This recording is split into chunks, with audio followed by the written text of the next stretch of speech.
Hello friends! Welcome to my channel. Ngayon, meron pong dumating na mga boxes natin. So, mag-unbox po tayo ng dalawa. May dalawang dumating at last. At meron tayong pagbibisihan ngayong weekend. Pero, first of all, i-ano muna natin sila. I-disinfect muna natin sila. Siyempre, kahit parang ano lang, kasi kung saan-saan sila ihinahagis o kani-kaninong mga kamay binapang mga box natin.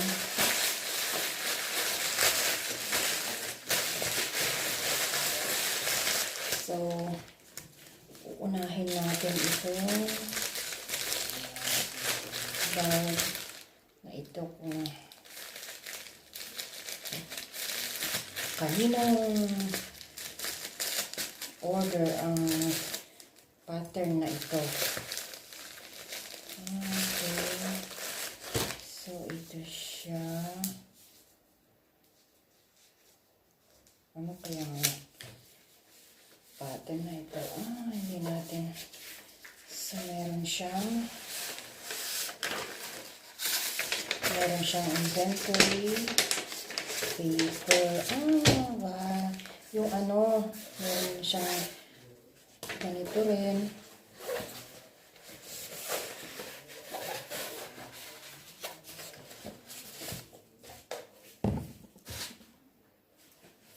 Yung kay ano ito, kay Mitos.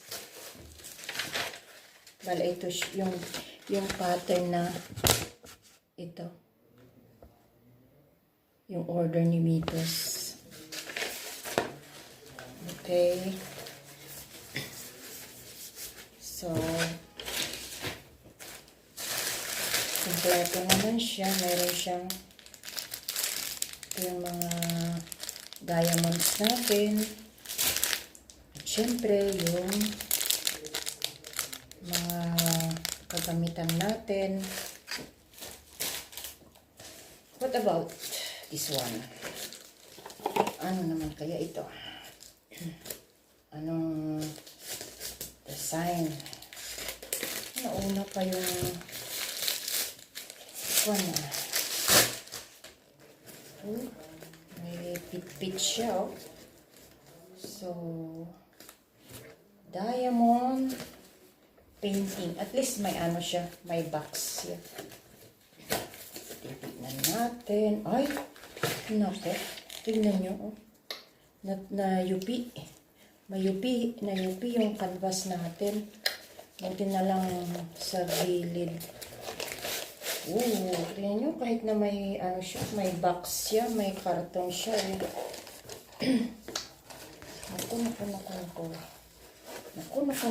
Naku. May yupi siya.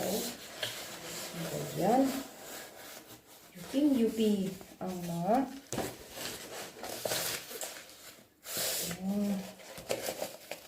so adhesive po ang hindi natin makikita yung design, pero meron siyang picture kung anong pattern ito.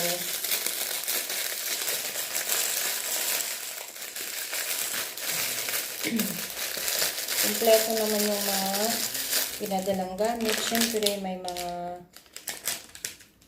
pen tayo, may tweezer, may wax.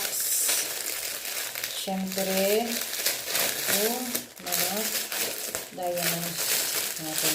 At least, merong dalawang dumating. Meron akong gagawin ngayong weekend.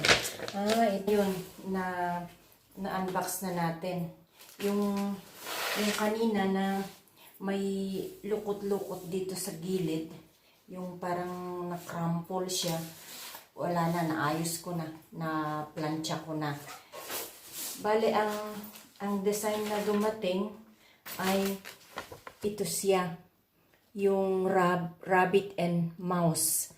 Bale, ito ay 40 by 60 cm at gagamit tayo ng bale 44 na kulay ng beads. Ayan siya. Tapos yung isa, ito siya. Yung mosaic po ito, paste mosaic. Ang size nito ay 60 by 30 cm at gagamit tayo ng 42 na kulay. Bale, yan po yung dalawang dumating kanina.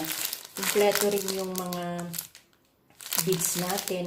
Nakapack sila. Ito. Tapos meron din tayo yung mga materials siyempre na gagamitin. Yan lang po ang video natin ngayon. I hope na patuloy kayo sa subscribe sa mga hindi pa nakapag-subscribe, mag-like at mag-share. Huwag kayong magsawa na panoorin ang mga videos ko. Salamat po sa mga nakapag-subscribe na. Till my next video, adios!